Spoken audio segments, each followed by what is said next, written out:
आज की इस क्लास में सभी भक्तों का स्वागत है। अभी हम कीर्तन से स्टार्ट करेंगे। जय राधा माधव कुंज बिहारी, जय राधा माधव कुंज बिहारी, जय गोपीजन वल्लभ गिरिवर धारी, जय गोपीजन वल्लभ गिरिवर धारी, यशोदानंदन व्रज जनरंजन, यशोदानंदन व्रज जनरंजन, यमुना तीरावनचारी, यमुना तीरावनचारी, जय राधा माधव कुंज बिहारी, जय राधा माधव कुंज बिहारी, हरे कृष्णा कृष्णा कृष्णा हरे हरे, हरे राम राम राम हरे हरे, हरे कृष्णा कृष्णा कृष्णा हरे हरे, हरे राम राम राम हरे हरे,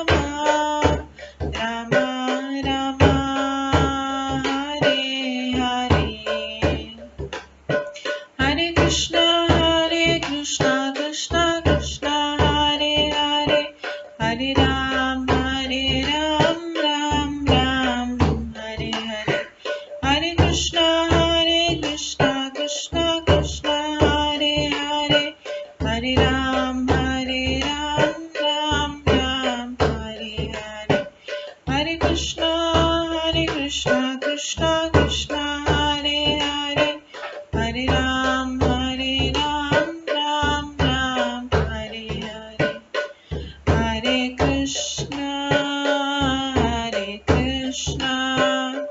कृष्णा कृष्णा हरे हरे, हरे राम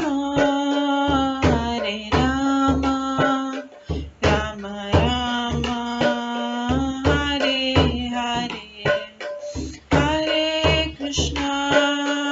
हरे कृष्णा कृष्णा कृष्णा हरे हरे, हरे राम राम राम हरे हरे, जय राधा माधव राधे, जय राधा गोविंद राधे, जय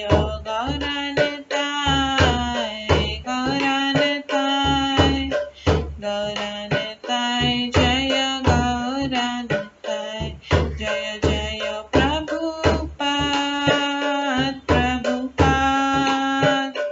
प्रभुपाद जय जय प्रभुपाद, जय जय गुरुदेव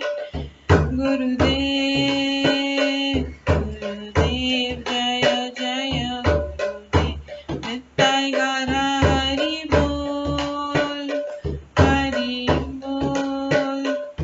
हरि बोल निताय गौर हरि बोल, गौर प्रेमानंदे हरि हरि बोल। हरे कृष्णा। आज की इस क्लास में सभी भक्तों का स्वागत है।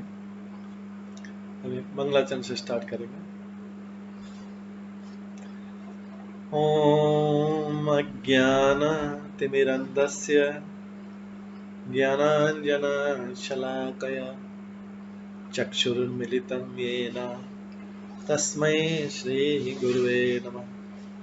श्रीचैतन्यमनोभीष्टं स्थापितं येन भूतले स्वयं रूप कदा मह्यं ददाति स्वपदान्तिकम्।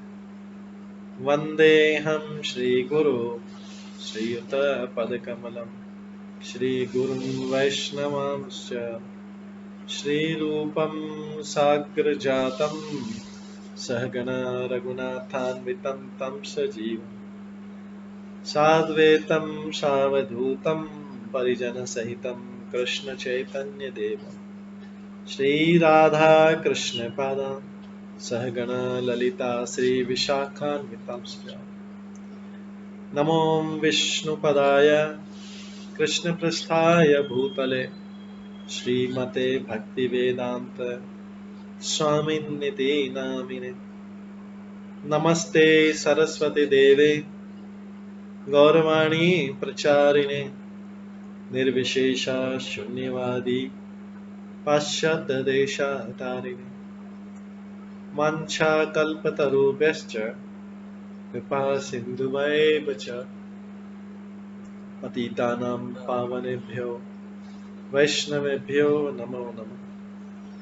जय श्री कृष्ण चैतन्य प्रभु नित्यानंद श्री अद्वैत गदाधर शिवासादि गौर भक्तवृंद। हरे कृष्णा कृष्णा कृष्णा हरे हरे, हरे राम राम राम हरे हरे। ओम नमो भगवते वासुदेवाय। ओम नमो भगवते वासुदेवाय। ओम नमो भगवते वासुदेवाय। नारायणं नमस्कृत्य नरं चैव नरोत्तमं देवीं सरस्वतीं व्यासं ततो जयमुदीरयेत्। नष्टप्रायेषु भद्रेषु नित्यं भागवत सेवया भगवते उत्तम श्लोके भक्तिर्भवति नैष्ठिकी। कृष्णाय वासुदेवाय देवकी नंदनाय च नन्दगोपकुमाराय गोविन्दाय नमो नमः। सर्ववेदान्तसारमे श्रीभागवतम् इष्यते तद्रसामृतात् नान्यत्र स्याद्रति क्वचित्। आराध्यो भगवान् ब्रजेश तनयस्तनुधाम वृन्दावन रम्या काचिदुपासना व्रजवधूवर्गेण या कल्पिता। श्रीमद्भागवतं प्रमाणम् अमलं प्रेम कुमार्थमः श्रीचैतन्य महाप्रभुमतम् इदं तत्रादरो न परम्। मूकं करोति वाचालं पङ्गुलङ्घयते गिरिं यत्कृपातमहं वन्दे परमानन्दमाधवम्। हरे कृष्णा।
हरे कृष्णा। आज के इस क्लास में सभी भक्तों का स्वागत है। कल हम श्रवण कर रहे थे श्रीमद् भागवतम के तीसरे स्कंद के 22वें अध्याय से, जिसका नाम है कर्दम मुनि तथा देवहूति का परिणय।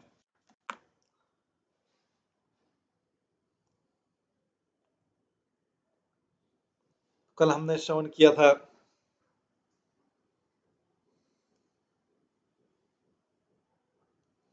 कि किस प्रकार से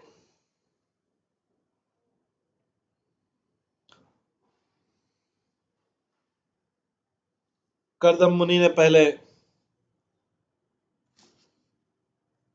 राजा मनु, ब्रह्मांड के जो राजा हैं मनु,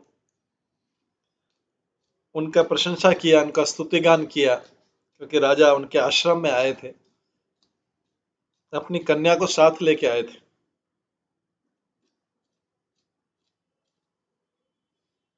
इसके पश्चात मनु ने कर्दम मुनि की प्रशंसा की।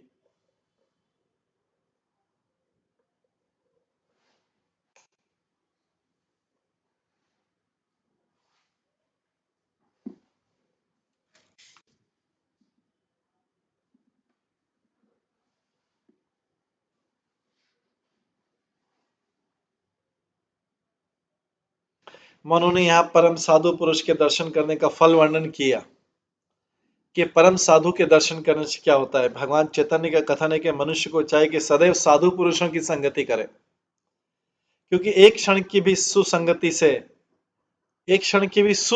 से संपूर्ण सिद्धि प्राप्त की जा सकती है।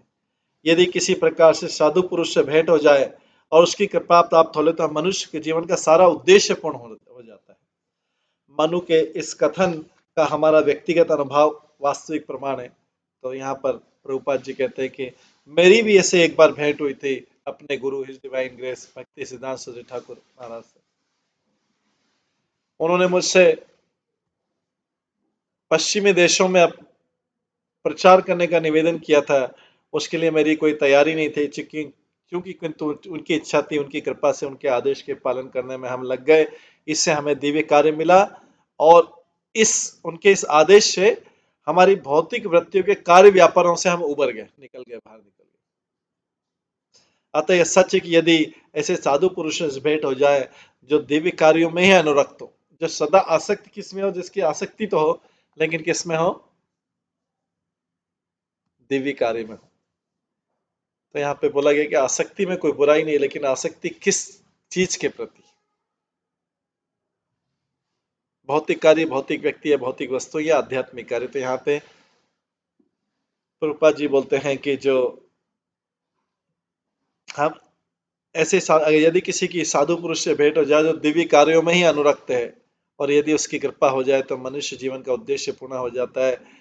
जो हजारों जीवन में भी प्राप्त नहीं हो सकता वो साधु पुरुष की एक क्षण की संगति से प्राप्त हो जाता है। अतः वैदिक साहित्य में आदेश है कि सदैव साधु पुरुष की संगति करनी चाहिए और सामान्य मनुष्य अपने को अलग रखना चाहिए। सामान्य मनुष्य से, साधारण जो ऑर्डिनरी लोग हैं उनसे अपने आप को अलग रखना चाहिए, क्योंकि कब उनके बहकावे में आ जाए, कब उनसे प्रभावित हो जाए, हमें भी पता नहीं।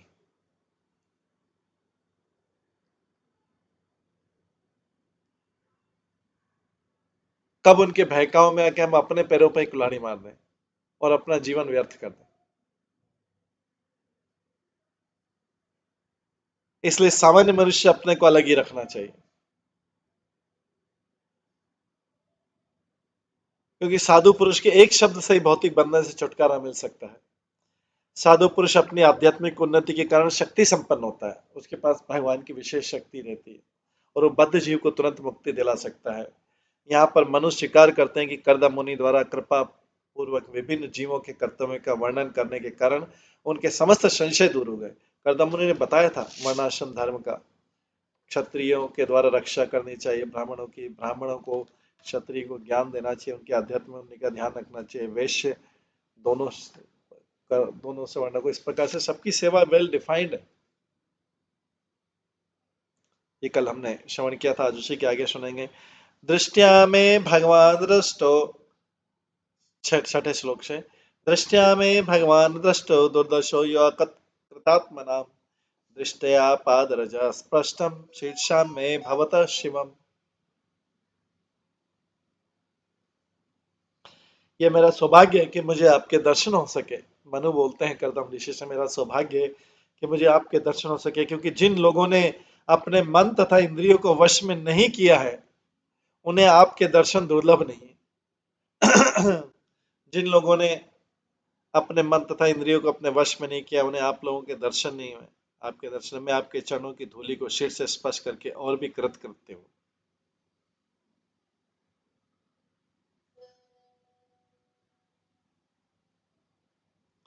मैं आपके चरणों की धूलि को शीर से स्पर्श करके और भी कृत करती हूँ। तात्पर्य, दिव्य जीवन की पूर्णता पवित्र पुरुष के चरण कमलों की पवित्र धूल का स्पर्श करके प्राप्त की जा सकती है। दिव्य जीवन की पूर्णता पवित्र पुरुष के चरण कमल की पवित्र धूल का स्पर्श करके प्राप्त की जा सकती है। यहाँ पे धूल का तो एक है ही से इम्पोर्टेंट, उनके आदेश। एक और शब्द, एक तो लिटरल मीनिंग है कि धूल, चरणों की धूल, दूसरा है उनके आदेश। भागवतम में कहा गया महत पाद रजो अभिषेकम, अर्थात महत अथवा महान भक्त के चरणों की पवित्र धूल से अभिषेक मतलब उसका अभिषेक किया हो। जैसा कि भगवत गीता में उल्लेख है, महात्मा नस्तु, महान पुरुष आत्मिक शक्ति के वश में रहते हैं और उनका लक्षण है कि वे कृष्ण भावनामृत में पूरी तरह से लीन रहते हैं, इसलिए महत कहलाते हैं। जब तक महात्मा के चरणों की धूलि को कोई अपने सिर पर नहीं चढ़ा लेता है तब तक आत्म जीवन में सिद्धि मिलने की कोई संभावना नहीं रहती। आत्म उन्नति के लिए शिष्य परंपरा अत्यंत महत्वपूर्ण है। मनुष्य अपने महत गुरु की कृपा से ही महत बनता है।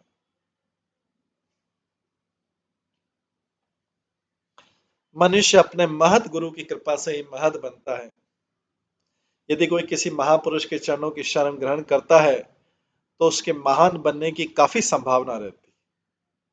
जब महाराज रघुगण ने जड़ भरत से उनकी अद्भुत आत्मोन्नति के संबंध में प्रश्न किया तो उन्होंने राजा को उत्तर दिया, अब भरत ने राजा को उत्तर दिया, जड़ भरत ने, केवल धार्मिक कर्म कांडों का पालन करने या केवल सन्यासी बनने अतः शास्त्रोक्त विधि से यज्ञ करने से आध्यात्मिक उन्नति नहीं मिलती। ये विधियां निसंदेह आत्मबोध में सहायक है, किंतु वास्तविक प्रभाव तो महात्मा की कृपा से पड़ता है।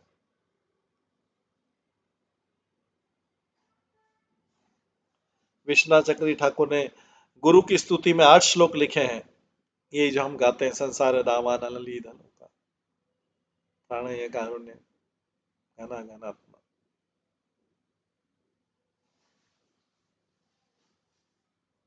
उन्होंने स्पष्ट किया कि गुरु को केवल प्रसन्न करने से जीवन में परम सफलता प्राप्त हो सकती है और समस्त अनुष्ठानों को करते हुए भी यदि कोई गुरु को प्रसन्न नहीं कर पाता तो उसे आत्म सिद्धि तक पहुंच नहीं पाता। यहाँ पर अकृतात्मान शब्द महत्वपूर्ण है। आत्मा के अर्थ है शरीर, आत्मा अथवा मन, और अकृतात्मा का अर्थ है सामान्य व्यक्ति, जो अपनी इंद्रियों और मन को वश में नहीं रख पाता। सामान्य व्यक्ति मतलब जो है जो अपनी इंद्रियों और मन को वश में नहीं रख पाता। इसलिए सामान्य व्यक्ति को महापुरुष या भगवान के परम भक्त की शरण ढूंढनी चाहिए। इसलिए सामान्य व्यक्ति को महापुरुष या भगवान के परम भक्त की शरण ढूंढनी चाहिए और उसे प्रसन्न करने का प्रयत्न करना चाहिए, उससे उसका जीवन पूर्ण हो सकेगा। मात्र अनुष्ठानों एवं धार्मिक सिद्धांतों के पालन से सामान्य व्यक्ति आत्मसिद्धि की सर्वोच्च अवस्था को प्राप्त नहीं कर सकता। उसे प्रामाणिक गुरु की शरण ग्रहण करनी चाहिए और उसके निर्देशन में श्रद्धा एवं निष्ठा के साथ कार्य करना, तभी वह सिद्धि प्राप्त कर सकेगा, इसमें कोई संदेह नहीं।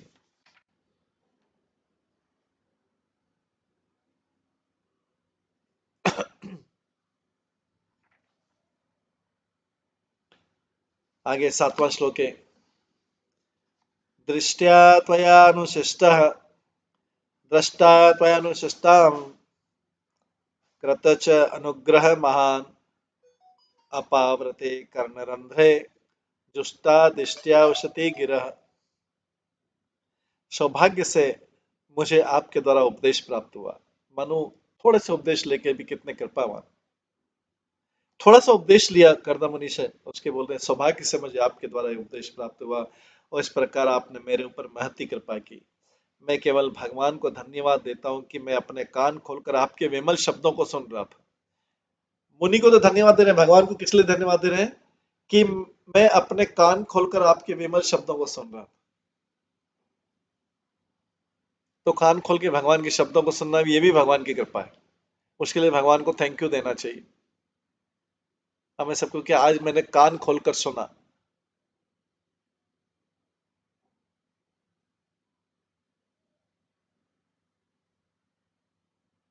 तात्पर्य श्री रूप गोस्वामी ने अपने ग्रंथ भक्ति रसामय सिंधु में निर्देश दिए हैं कि किस प्रकार से प्रामाणिक गुरु ग्रहण किया जाए, उनके साथ कैसा व्यवहार किया जाए।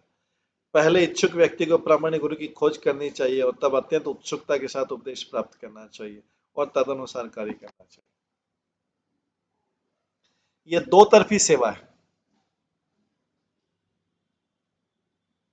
पहले इच्छुक व्यक्ति को प्रामाणिक गुरु की खोज करनी चाहिए और तब अत्यंत उत्सुकता के साथ में उपदेश प्राप्त करना चाहिए और तदनुसार कार्य करना चाहिए। यह दो तरफी सेवा है। प्रामाणिक गुरु या साधु पुरुष सदैव अपने पास आने वालों को ऊपर उठाने के लिए इच्छुक रहता है।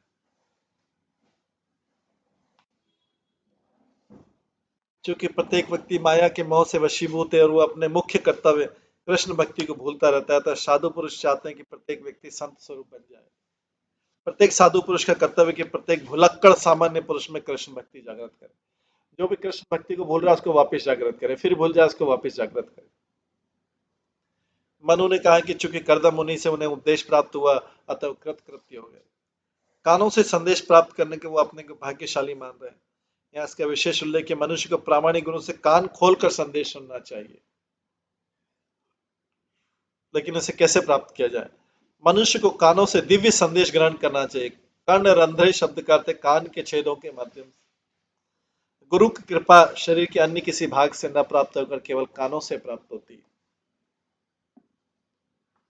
लेकिन इसका अर्थ यह भी नहीं कि गुरु कुछ धन लेकर बदले में कान में कोई मंत्र दे दे जिसके ध्यान से 6 महीनों में सिद्धि प्राप्त करके ईश्वर बन जाए। कान से ऐसी ग्राह्यता नकली है। वास्तविकता है कि प्रामाणिक गुरु जानता रहता है कि मनुष्य किस प्रकार का है और कृष्ण भावना अमृत में कैसे कार्य कर सकता है, अतः वो उसी प्रकार से उपदेश देता है। वो उसे कान में चुपके से नहीं वरन सबों के समक्ष उपदेश देता है। तुम कृष्ण भक्ति में अमुक अमुक अमुक कार्य के लिए उपयुक्त हो, तुम इस प्रकार कार्य कर सकते हो। किसी व्यक्ति को श्री विग्रह के कमरे में कृष्ण भक्ति करने को कहा जा सकता है, तो दूसरे को साहित्य संपादन कार्य करने की, तीसरे को उपदेश देने की, अन्य किसी को रसोई घर का प्रबंध करने को कहा जा सकता है।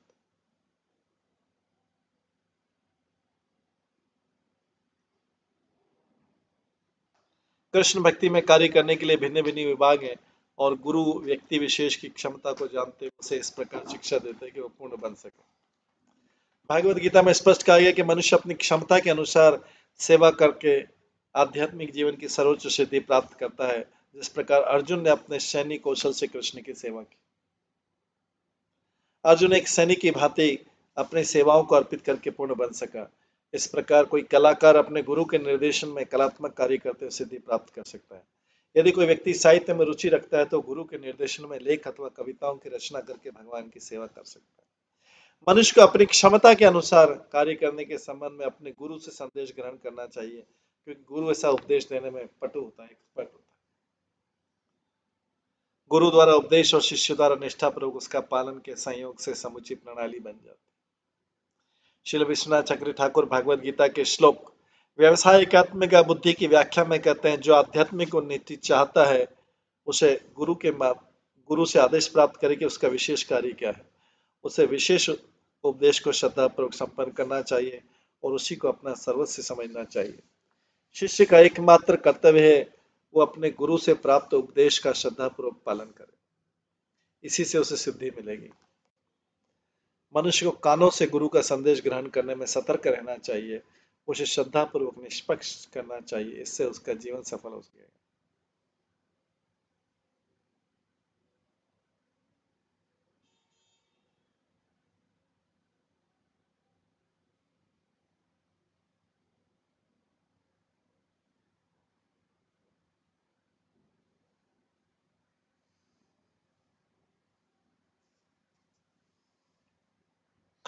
च भवान रहित स्नेह परिक्लिष्टात्मन मम श्रोतम महर्षि दीनस्य श्रावितम कृपया सुने मुने।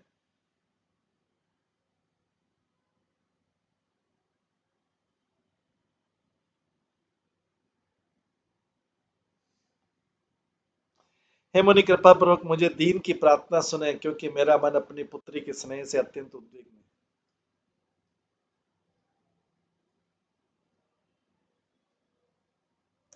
हे मुनि, कृपा पूर्वक मुझे दीन की प्रार्थना सुने, क्योंकि मेरा मन अपनी पुत्री के स्नेह से अत्यंत उद्विग्न है। मनु बोल रहे हैं, मुझे दीन की प्रार्थना सुने। करदम मुनि से जो चिथड़े पहने हुए हैं, जो बूढ़े हैं, 10,000 साल से तपस्या कर रहे हैं, उनसे भी अपनी कन्या, राजकुमारी कन्या देने के लिए मनु निवेदन करें, प्रार्थना करें, क्योंकि मेरा मन अपनी पुत्री के स्नेह से अत्यंत उद्विग्न है। तो तात्पर्य, जब कोई शिष्य अपने गुरु से कोई संदेश प्राप्त करके उसे निष्ठापूर्वक संपन्न कर लेता है, तो उसे अधिकार है कि वह अपने गुरु से चाहे जिस प्रकार के अनुग्रह के लिए याचना करे। सामान्य रूप से भगवान का शुद्ध भक्त अथवा प्रामाणिक गुरु का शुद्ध शिष्य भगवान भगवान या गुरु से किसी अनुग्रह की याचना नहीं करता। किंतु यदि कभी गुरु से किसी प्रकार का अनुग्रह प्राप्त करने की आवश्यकता पड़े, तो जब तक वो उन्हें प्रसन्नता पूर्णतः प्रसन्न न कर ले, तब तक उसे याचना नहीं कर सकता। स्वयंभू मनु अपनी पुत्री के स्नेह के कारण अपने मन की बात प्रकट करना चाह रहे थे, कि वे कौन सा काम कराना चाहते हैं।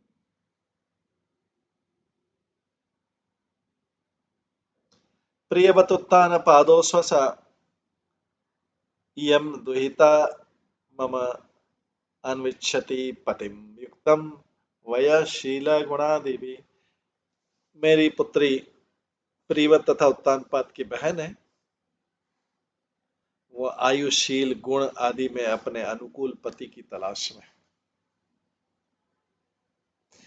तात्पर्य, स्वयंभू मनु की युवा पुत्री देवहूति का चरित्र उत्तम था और वो योग्य भी थी, अतः वो अपनी आयुशील तथा गुण के अनुकूल पति की खोज में थी।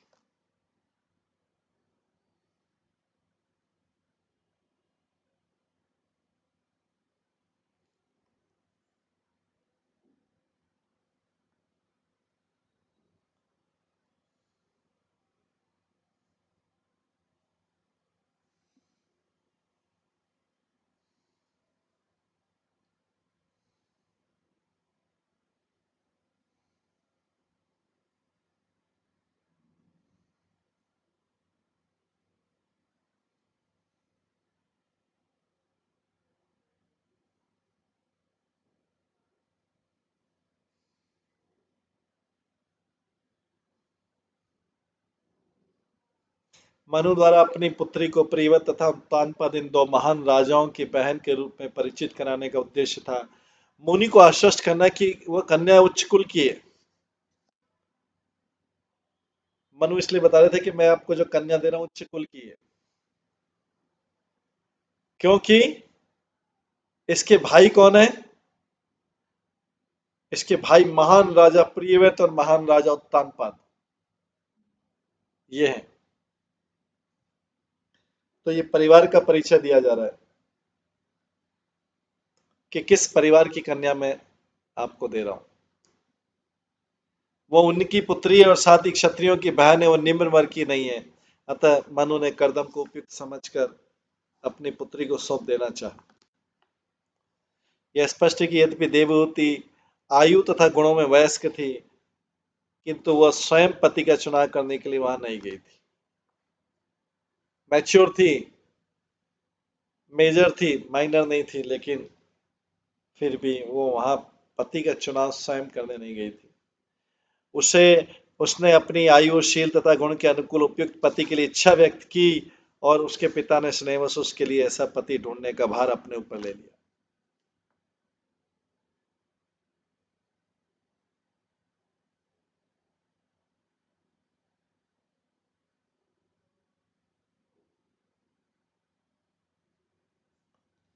दसवें श्लोक में था, यदा तो भवतः शील श्रुत रूप वय गुणान अश्नोत नारदा तेषा तयि आसित कृत निश्चय।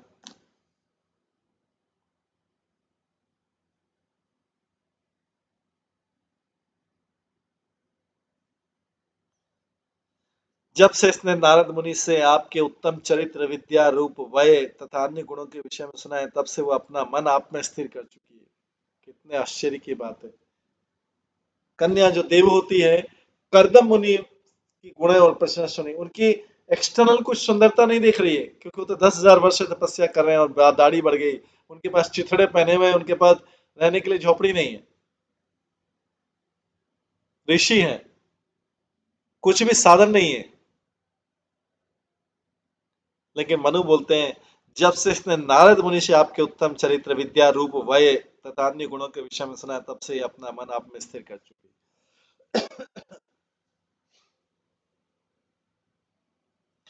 देवहूति ने न तो स्वतः करदम मुनि को देखा था, न ही उसे उनके शील या गुण के विषय में कोई व्यक्तिगत अनुभव था,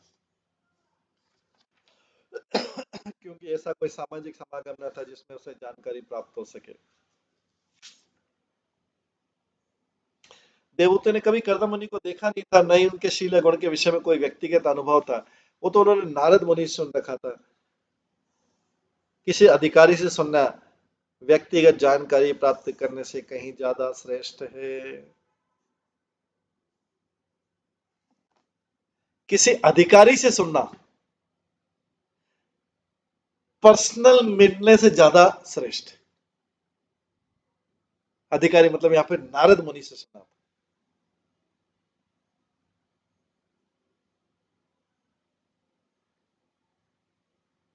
उसने नारद मुनि सुना था कि करदम मुनि उसके पति होने योग्य। अतः उसने अपने मन में निश्चय कर लिया कि वो उन्हीं से ब्याह करेगी। उसने अपनी पिता से अपना मंतव्य प्रकट किया, जिन्होंने उसे लाकर वहां उपस्थित किया।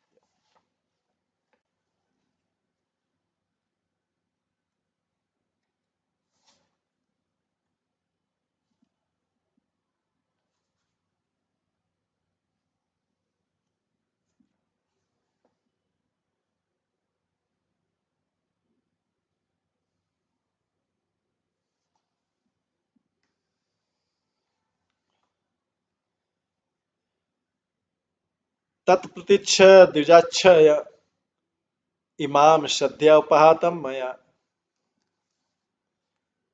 सर्वात्मनानुरूपाम ते ग्रह मेदिषु कर्मसु। अतः ब्राह्मण श्रेष्ठ आप इसे स्वीकार करें, क्योंकि मैं इसे श्रद्धा पूर्वक अर्पित कर रहा हूँ। यह सभी प्रकार से आपकी पत्नी होने और आपकी गृहस्थी के कार्यों को चलाने में सर्वथा योग्य।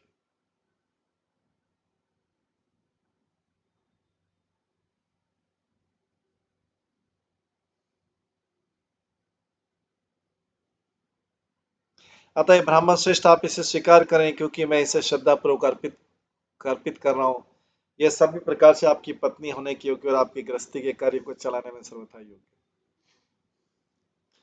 तात्पर्य ग्रह में दिशु कर्मशु शब्दों का अर्थ है गृहस्थ कार्यों में। यहाँ पर एक अन्य शब्द भी प्रयुक्त है, सर्वात्मना अनुरूपाम। इसका सारांश है कि पत्नी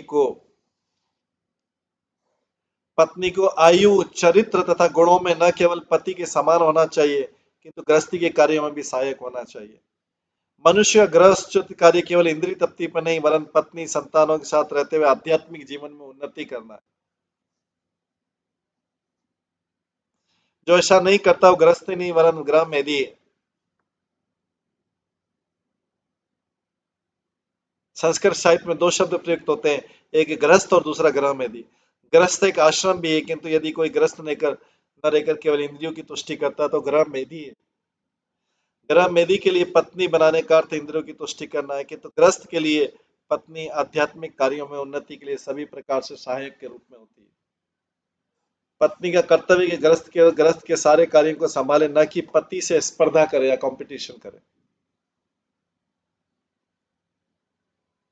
पत्नी सहायता करने के निमित्त होती, किंतु अपने पति की तब तक सहायता नहीं कर सकती जब तक वो आयुशील तथा गुण में उसके समान न हो।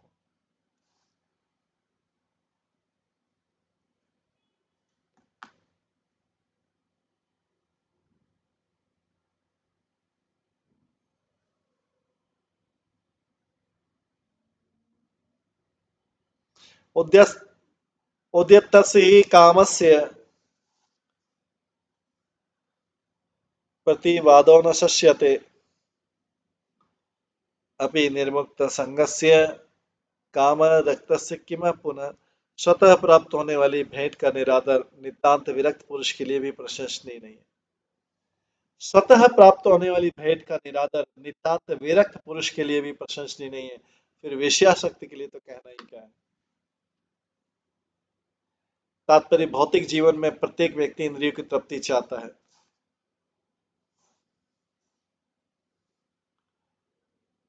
कर्दम मुनि इंद्रिय तृप्ति के लिए नहीं बने थे तो भी वे विवाह करना चाहते थे और उन्होंने उपयुक्त पत्नी के लिए भगवान से प्रार्थना की थी।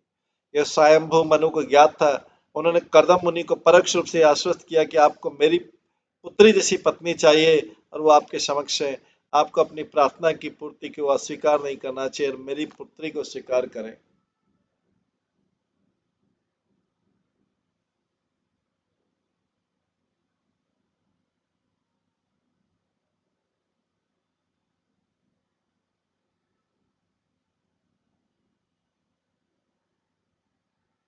यद्यत्म अनादित्य कीनाशम अभियाचते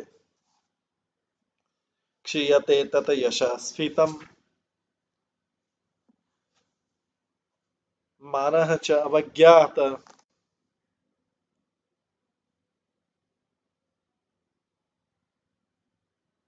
जो स्वतः प्राप्त भेंट का पहले अनादर करता है और बाद में कंजूस से वर मांगता है, वो अपना विस्तीर्ण यश को खो देता है और अन्यों द्वारा अवमानना से उसका मान भंग होता है।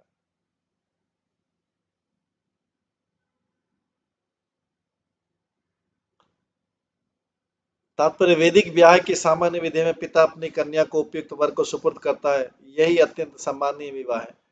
वर कन्या के पिता के यहाँ जाकर विवाह करने की याचना करने नहीं जाना चाहिए वर को। इससे उसके सम्मान को धक्का लगता है। मुनि उपयुक्त कन्या से विवाह करना चाहते थे और स्वयंभू मनु कर्दम मुनि को आश्वासन करना चाहते कि मैं आपको ऐसी पत्नी दे रहा हूँ, उसे अस्वीकार न करें, अन्यथा आपको किसी अन्य से याचना करनी पड़ेगी क्योंकि आपको उसकी आवश्यकता है और हो सकता है कि वो आपके साथ भद्र व्यवहार ना करें, तब आपका मान भंग हो सकता है।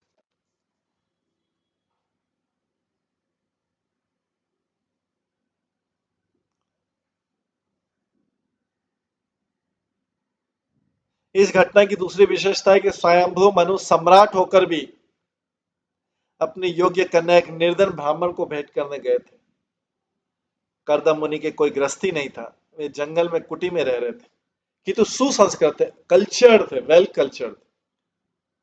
अतः किसी व्यक्ति को अपनी कन्या प्रदान करते समय संपत्ति या अन्य सांसारिक बातों पर ध्यान न रखकर संस्कृति तथा गुणों को वरीयता प्रदान की जानी चाहिए।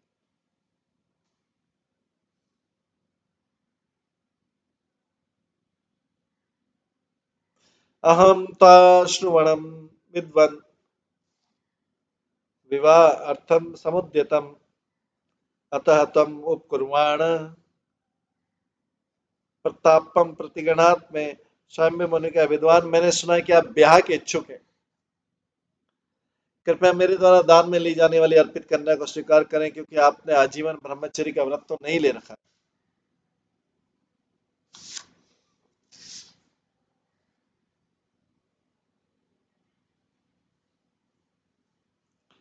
कुंवारा रहना ब्रह्मचर्य का सिद्धांत है। ब्रह्मचारी दो प्रकार के होते हैं, एक तो नैष्ठिक ब्रह्मचारी जो आजीवन ब्रह्मचर्य व्रत का धारण किए और दूसरा उपकुर्वाण ब्रह्मचारी जो एक निश्चित आयु तक ब्रह्मचारी रहता है।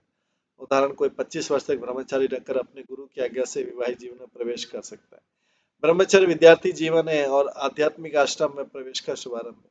केवल गृहस्थ इंद्रिय तुष्टि या विषय भोग में लिप्त रह सकता है, ब्रह्मचारी नहीं। स्वयं भू मनु ने अपनी कर्दम मुनि से अपनी कन्या स्वीकार करने की इसकी प्रार्थना की क्योंकि कर्दम ने नैष्ठिक ब्रह्मचर्य का व्रत नहीं ले। वे विवाह करने के लिए इच्छुक थे और उन्हें राज परिवार की योग्य कन्या मिल रही थी।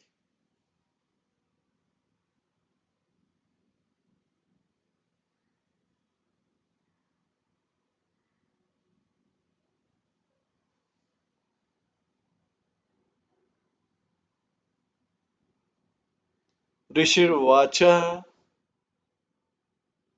बाणम उदौडु कामम अप्रत्ता च तव आत्मज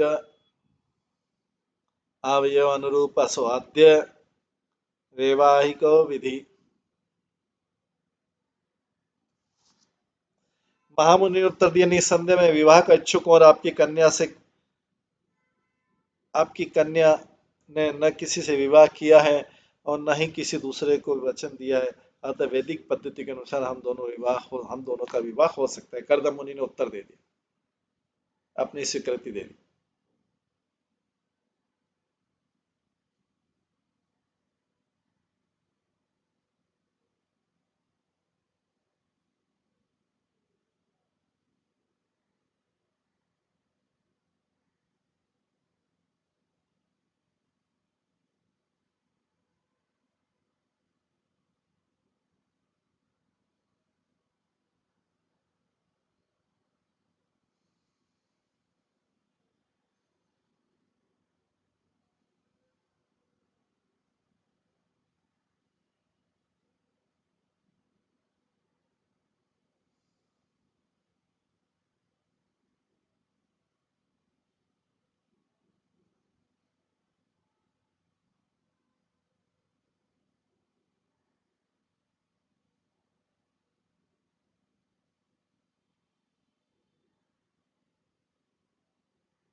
तात्पर्य स्वयंभू मनु की कन्या को स्वीकार करने के पूर्व कर्दम मुनि के समक्ष विचारणी बातें अनेक थी। प्रथम तो एक देवती ने उन्हीं के साथ विवाह करने का निश्चय कर रखा, सबसे बड़ी बात है। वो अन्य किसी को अपना पति नहीं बनाना चाहती, सबसे विचारणीय बात है, क्योंकि जब कोई स्त्री प्रथम दर्शन पर ही पुरुष को अपना मन अर्पित कर देती है तो उसे वापस लेना कठिन होता है। यह स्त्रियों का मनोविज्ञान है। साथ ही इसके पूर्व उसका विवाह भी नहीं हुआ था, वह कुंवारी थी। इन सभी बातों से कर्दम मुनि ने स्वीकार कर लिया। अतः उन्होंने कहा, हाँ, विवाह के धार्मिक नियमों के अनुसार मुझे आपकी कन्या स्वीकारी है। विवाह के भी कई प्रकार हैं। उत्तम विवाह वह है जिसमें उपयुक्त वर को बुलाकर कन्या को वस्त्र तथा आभूषणों से सुसज्जित करके तथा पिता की सामर्थ्य के अनुसार दहेज देकर कन्या अर्पित की जाती है। विवाह के अन्य प्रकार भी, जैसे गंधर्व विवाह, प्रेम विवाह, इन्हें भी विवाह माना जाता है। यदि कोई कन्या बलपूर्वक हरी जाकर बाद में पत्नी के रूप में स्वीकार कर ली जाती तो उससे भी विवाह माना जाता है। किंतु कर्दम मुनि ने विवाह की उत्तम प्रणाली स्वीकार की। कन्या का पिता चाह रहा था कि कन्या भी योग्य थी, उसने किसी अन्य के साथ प्रेम नहीं किया था। इन सब बातों से कर्दम मुनि को स्वयंभू मनु की कन्या को ग्रहण करने के लिए राजी।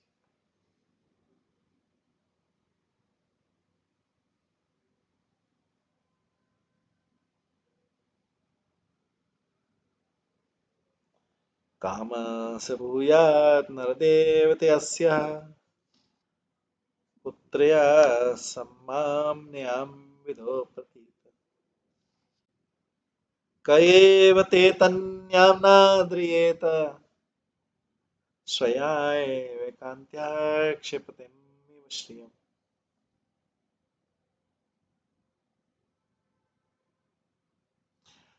साथ आप अपनी पुत्री को वेदों द्वारा स्वीकृत विवाह इच्छा की पूर्ति करें।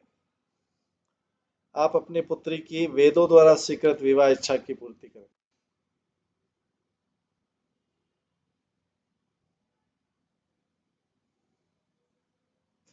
उसको कौन नहीं ग्रहण करना चाहेगा?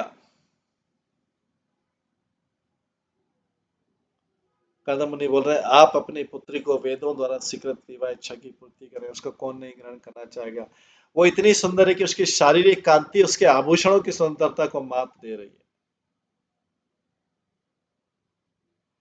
तात्पर्य, कर्दम मुनि देवहूति के साथ शास्त्रोक्त विधि से विवाह करना चाहते थे। वेदोक्त विधि के अनुसार सर्वोत्तम विधि यही कि दुल्हन के घर दूल्हे को आमंत्रित करके कन्यादान दिया जाए और साथ में आभूषण, स्वर्ण, साज सामान तथा अन्य गृहस्थी की वस्तुएं दहेज के रूप में दी जाए। आज भी उच्च वर्ग के हिंदुओं में ब्याह का ये रूप प्रचलित है और शास्त्रों में इसे कन्या के पिता के लिए अत्यंत धार्मिक कृत्य कहा गया। उपयुक्त दामाद को अपनी पुत्री का दान करना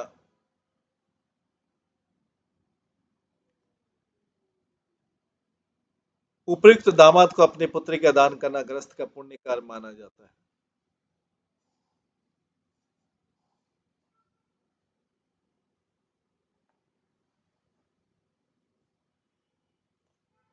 मनुस्मृति में 8 प्रकार के विवाहों का उल्लेख है, इनमें से अब केवल एक ही विवाह विधि ब्रह्म या राजसिक विवाह प्रचलित है। इस कलयुग में अन्य प्रकार के विवाह जैसे प्रेम द्वारा, जयमाला द्वारा अपहरण करना विवाह वर्जित है। पहले क्षत्रिय अपनी इच्छा अनुसार दूसरे राजकुमारी का अपहरण करते थे। फिर उस क्षत्रिय तथा कन्या के परिवार वालों के बीच युद्ध होता था और यदि अपहरण करता विजयी हो जाता तो उसे कन्या दी जाती थी। यहाँ तक कि श्री कृष्ण से इसी विधि से रुक्मणी को ब्याहा था, और उनके पीछे कुछ पुत्रों तथा पुत्रों ने भी ऐसा ही किया था। श्री कृष्ण के पुत्र ने दुर्योधन की कन्या का अपहरण किया, जिससे कौरवों तथा यादवों में युद्ध हुआ था। बाद में कौरव वंश के गुरुजनों ने समझौता करा दिया। प्राचीन काल में ऐसे विवाह प्रचलित थे, किंतु आज के समय में क्षत्रिय जीवन के कठोर नियमों में विघटन हो जाने से ऐसा होता है।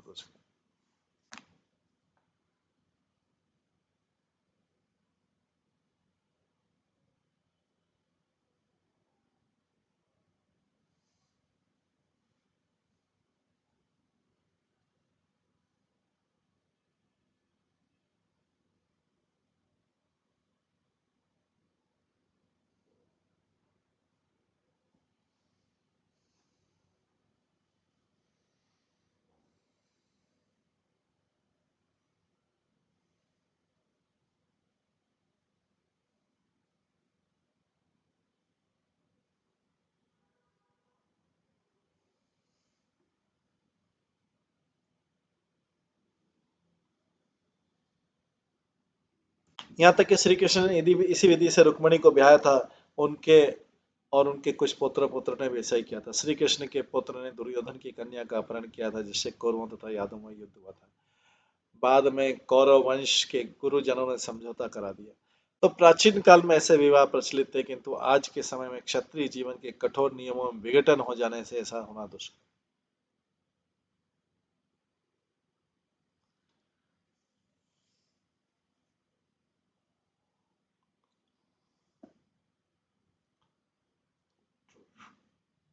तथाकथित ब्राह्मणों, क्षत्रियों तथा वैश्यों ने अपने पारंपरिक कृत्यों का परित्याग कर दिया, फलतः शूद्र बन चुके हैं। शास्त्रों का कथन है, कलो शूद्र संभव। इस कलिकाल में सभी शूद्र के समान ही इस युग में सनातन सामाजिक रीति रिवाजों का पालन नहीं किया जा रहा है, यद्यपि पिछले समय में उनका कड़ाई से पालन होता है।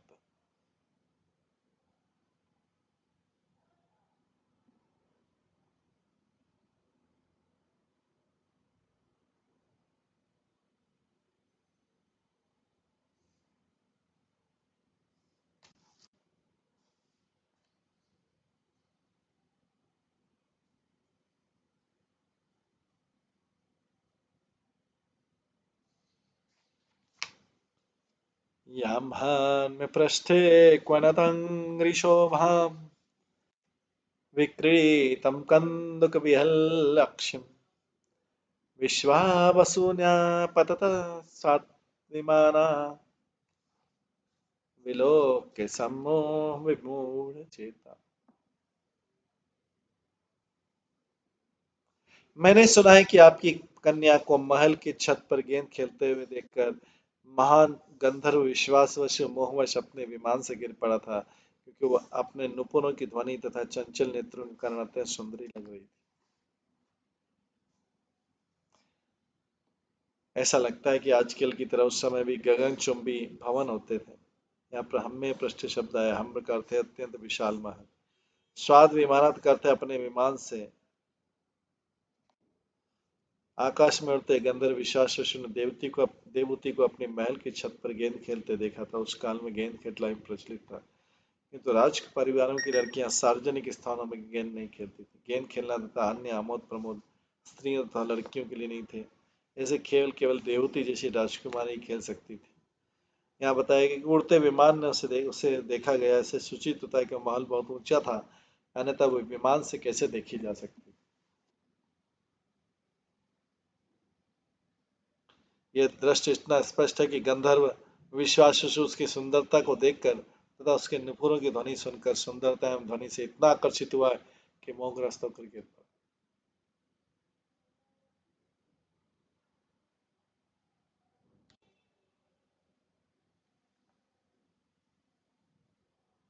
कर्दमुनि ने इस घटना को जिस रूप में सुन रखा था उसका वर्णन किया।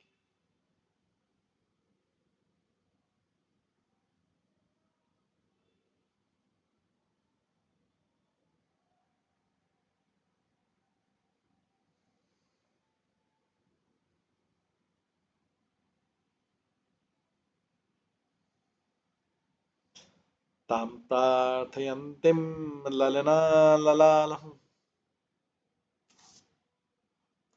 असेविता श्रीचरणे दष्टाम् वस्थां मनोच्चपदा सुसारम् कानन मन्येत बुधा वियाता।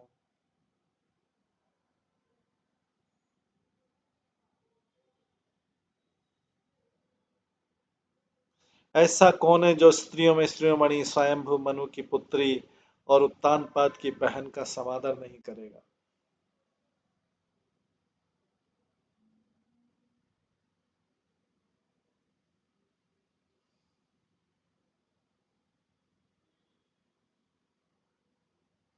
ऐसा कौन है जो स्त्रियों में शिरोमणि स्वयंभू मनु की पुत्री और उत्तानपाद की बहन का समादर नहीं करेगा। जिन लोगों ने कभी श्री लक्ष्मी जी के चरणों की पूजा नहीं की, उन्हें तो इसका दर्शन तक नहीं हो सकेगा, फिर भी ये स्वेच्छा से मेरी अर्धांगिनी बनने आई।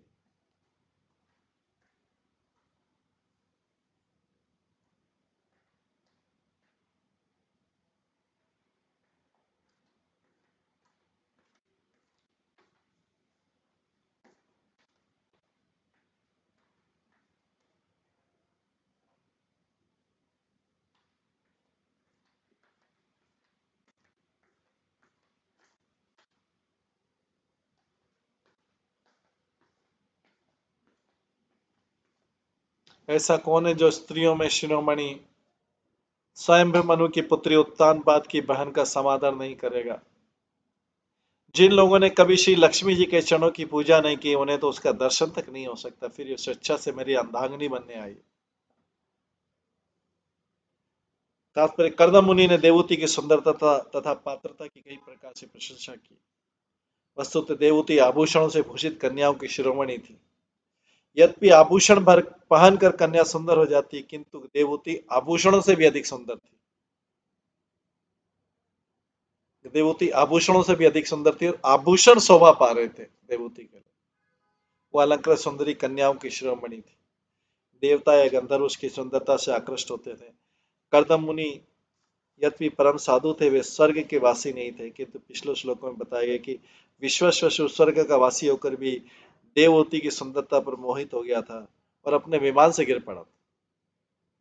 अपनी सुंदरता के साथ ही वो सम्राट स्वयंभू पुत्री, साथ ही उसकी क्वालिफिकेशन क्या थी, जब मनु ने बताया, वंश बताया, ये मेरी कन्या, इसके भाई कौन है, राजा प्रियव्रत और राजा उत्तानपाद, ये मेरा वंश। जिससे कर्दम मुनि को पता लगना चाहिए कि वो किसी निम्न कुल की कन्या नहीं। उसके भाइयों का परिचय दिया कि ये इनका भाई, इस मेरी कन्या का भाई जो है राजा प्रियव्रत है और राजा उत्तानपाद। नाम ही दोनों इतने महान थे। भला ऐसी सुंदरी का पानी ग्रहण करने से कौन इनकार करेगा। ये ऑफर कर रहे हैं मनु एक ऋषि को, बूढ़े ऋषि को, जो 10,000 वर्ष तपस्या कर चुके, बाल सफेद हो चुके हैं, रहने के लिए कुटिया नहीं, कपड़े चिथड़े वाले पहने। कर्दम मुनि और देवहूति ने नारद मुनि से कर्दम मुनि के गुणों को सुन रखा था।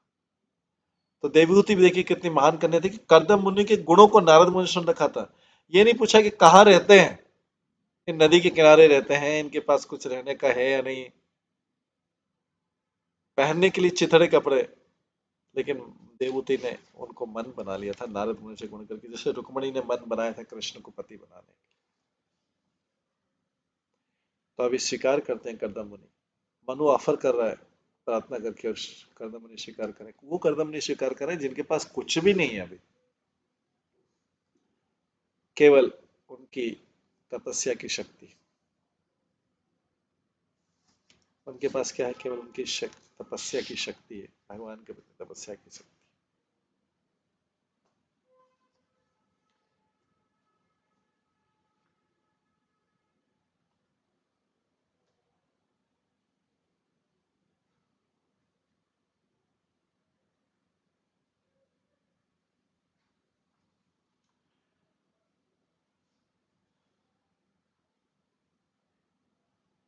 लेकिन देवहूति ने क्या सुन रखा था अपने होने वाले पति के बारे में, उत्तम चरित्र, विद्या,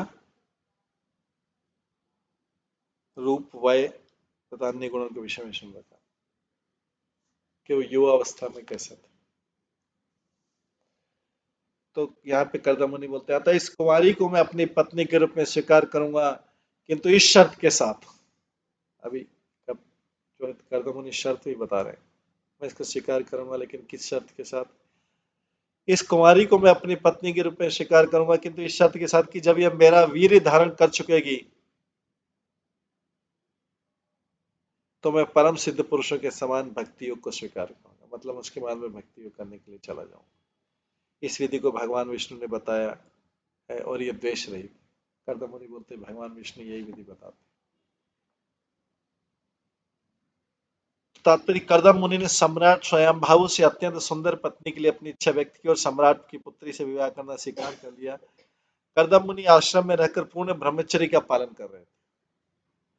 यद्यपि उनके मन में विवाह करने की इच्छा थी, किंतु वे आजीवन ग्रस्त जीवन भी नहीं बिताना चाहते थे,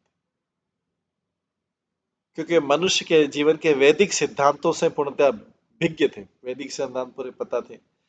वैदिक सिद्धांत के अनुसार जीवन के प्रारंभिक भाग को चरित्र तथा गुणों के विकास के उद्देश्य से ब्रह्मचर्य में बिताना चाहिए। जीवन के बाद वाले भाग में वो विवाह करके संतान उत्पन्न कर सकता है, किंतु मनुष्य को चाहिए कि कुत्ते बिल्लियों की भांति संतान उत्पन्न करे, अच्छी संतान उत्पन्न। कर्दम मुनि ऐसी संतान उत्पन्न करना चाहते थे जो पूर्ण पुरुषोत्तम भगवान की एक किरण हो, उनका एक अंश। मनुष्य को चाहिए कि ऐसी संतान उत्पन्न करे जो भगवान विष्णु की सेवा करे, अन्यथा संतान उत्पन्न न करे। तो ऐसा कठोर शब्द भागवतम में बोला। मनुष्य को चाहिए ऐसी संतान उत्पन्न करे जो भगवान विष्णु की सेवा कर सके भविष्य में, अन्यथा कोई संतान न उत्पन्न करे। उत्तम माता पिता की दोनों प्रकार की संतान उत्पन्न होती है। एक तो वे कृष्ण भक्ति में प्रशिक्षित हो, जिससे उसी जीवन में माया के बंधन से मुक्त हो सके, और दूसरी जो पूर्ण पुरुषोत्तम भगवान की अंश किरण है, जो विश्व भर के जीवन के परम लक्ष्य शिक्षा देती है। आगे के अध्याय में बताया जाएगी कर्दम मुनि के ऐसा ही पुत्र कपिल उत्पन्न हुआ, जो भगवान का अवतार था, जिसने सांख्य दर्शन का प्रतिपादन किया। बड़े बड़े ग्रस्त भगवान से प्रार्थना करते कि वे अपना प्रतिनिधि भेजें, जिससे मानव समाज में एक कल्याणकारी अभियान चलने लगे। संतान उत्पन्न करने के कारण एक कारण ये, दूसरा कारण है कि अत्यंत प्रबुद्ध माता पिता, इंटेलिजेंट माता पिता अपनी संतान को कृष्ण भक्ति की शिक्षा देते हैं। जो इंटेलिजेंट होते हैं, प्रबुद्ध माता पिता अपनी संतान को कृष्ण भक्ति की शिक्षा देते हैं, जिससे इस दुखमय संसार में उसका फिर से आना न हो। अगर वो रियल वेलफेयर समझता है, माता पिता अपने पुत्र या पुत्री का रियल वेलफेयर समझते हैं, ऊपर से नहीं, रियल वेलफेयर समझते हैं, तो वो उनको कृष्ण भक्ति की शिक्षा देंगे, जिससे इस दुखमय संसार में उनका आना न पड़े। ये तो संसार संतान का कल्याण हुआ। और इसी संतान उत्पन्न हो तो पिता को भी, माता पिता को भी तार दे। इसको बोलते हैं पितृण उतारना। जैसे पिता ने ऐसी संतान उत्पन्न की, माता पिता ने मिलकर ऐसी संतान उत्पन्न की जिससे संतान को कृष्ण भक्ति शिक्षा दी, ऐसा फिर पुत्र जो है वो माता पिता का उद्धार करता है। माता पिता का दायित्व है कि बच्चे को फिर से किसी माँ के गर्भ में न लौटना पड़े, माता पिता का दायित्व। यदि इसी जीवन में बच्चे को मुक्ति की शिक्षा नहीं जाती, न तो ब्याह, तो उसके लिए न तो ब्याह करने की आवश्यकता, न संतान उत्पन्न की आवश्यकता, उसको कुछ भी नहीं होना चाहिए। न तो ब्याह करने की आवश्यकता है, न संतान उत्पन्न करने की आवश्यकता है। यदि मानव समाज में सामाजिक व्यवस्था को भंग करके कुत्ते बिल्लियों की तरह संतानें उत्पन्न किए जाए तो संसार नरक बन जाएगा। तो कुत्ते बिल्लियों की तरह संसार जो संतान उत्पन्न किए, इसमें स्वयं को तो जो हानि हुई, स्वयं तो नरक में जाएंगे, लेकिन इससे कई संसार में कितने लोगों को पीड़ा हुई, संसार में कितने लोगों को दुख कष्ट मिला ऐसी संतान से, आगे पीढ़ियों को कितना कष्ट मिला, संसार को कितना कष्ट मिला। यदि मानव समाज, तो ये संसार नरक बन जाएगी, जैसा कि कलयुग में हो रहा है, नरक बन रहा है कलयुग। एक संतान उत्पन्न होती जो पूरे परिवार वंश का विनाश कर देती। इस युग में न तो, लेकिन उसके लिए जिम्मेदार कौन है? माता पिता। इस युग में न तो माता पिता ही, न ही संतानें, न तो माता पिता पैदा करने वाले ट्रेंड है, न जो संतान उत्पन्न वो ट्रेंड। दोनों ही पशु सदस्य हैं। दोनों को क्या बोला गया, माता पिता के साथ संतान को भी कर दिया। दोनों ही पशु सदस्य, वे केवल खाते पीते सोते संभोग करते रक्षा करते और अपनी इंद्रिय को तुष्टि देते।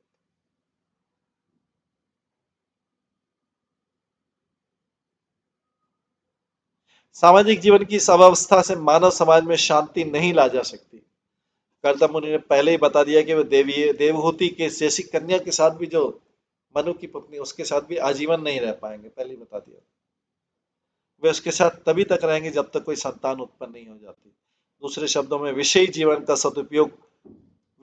सदुपयोग उत्तम संतान उत्पन्न करने में करना चाहिए। वही, अगर कोई विषय जीवन में भी जीना चाहता है तो उत्तम संतान उत्पन्न करे, अन्यथा किसी कार्य के लिए नहीं। मनुष्य जीवन भगवान की पूर्ण भक्ति करने के लिए है, यह भगवान चैतन्य का दर्शन। उत्तम संतान उत्पन्न करने के बाद मनुष्य को संन्यास ग्रहण करना चाहिए और सिद्धि की परमहंस अवस्था प्राप्त करनी चाहिए। परमहंस जो है जीवन की सर्वोच्च सिद्धि की अवस्था है।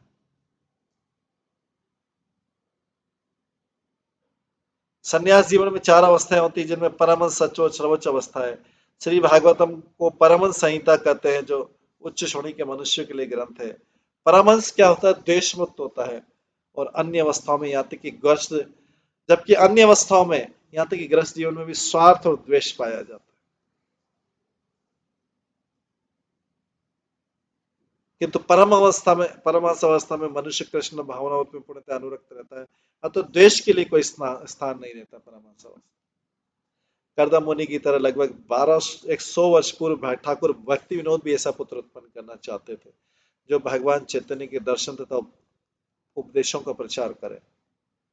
10 पुत्र उत्पन्न किए उन्होंने, उसमें से सभी वैसे भक्त हुए, लेकिन भगवत कृपा से उनका एक पुत्र हुआ जिसका नाम था भक्ति सिद्धांत सर्वश्रेष्ठ ठाकुर गोस्वामी महाराज, जो संप्रति पूरे विश्व में अपने प्रामाणिक शिष्यों की सहायता से भगवान चैतन्य के दर्शन करते।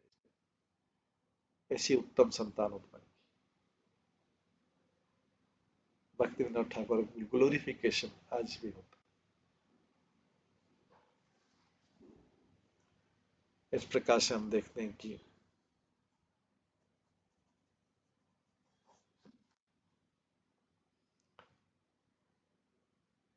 कर्दम मुनि का मनु से वार्तालाप, स्पष्ट वार्तालाप चल रहा है विवाह से पहले, जबकि कर्दम मुनि के पास कुछ भी नहीं है, फिर भी वो सारी कंडीशन बता रहे।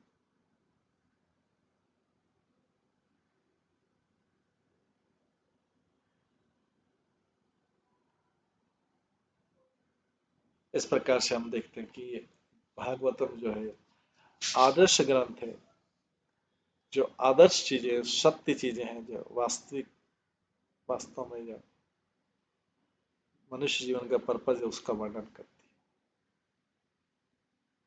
ये ग्रंथ हमें प्रसन्न करने का प्रयास नहीं कर रहा।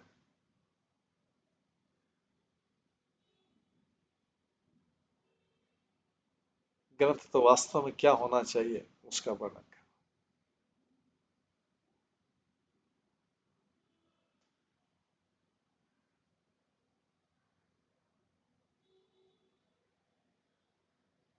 इसलिए कहा गया, इस युग में न तो माता पिता न ही संतानें प्रशिक्षित होती, दोनों ही पशु सदस्य केवल खाते पीते सोने संभोग करते रक्षा करते और इंद्रियों को तुष्टि देते। सामाजिक जीवन की इस व्यवस्था से मानव जीवन में शांति नहीं लाई जा सकती। इस प्रकार से हम देखते हैं कर्दम ऋषि जो है विवाह के समय बातचीत करें मनुष्य। तो ये अभी हम समय हो गया है, होने वाला है। इस वार्तालाप को हम, इस कर्दम देवहूति का जो परिणय है, विवाह होने वाला है, इस अध्याय का हम यहीं पे विराम देते हैं इसको। और इसके आगे का जो वर्णन है हम कल की क्लास में श्रवण करेंगे। आज की क्लास को यहीं पे विराम देते हुए सभी भक्तों के लिए एक बार हरे कृष्ण महामंत्र का जप करते हैं। हरे कृष्णा कृष्णा कृष्णा हरे हरे, हरे राम राम राम हरे। श्रीमद् भागवतम महापुराण की जय। श्रील प्रभुपाद की जय। सभी भक्तगणों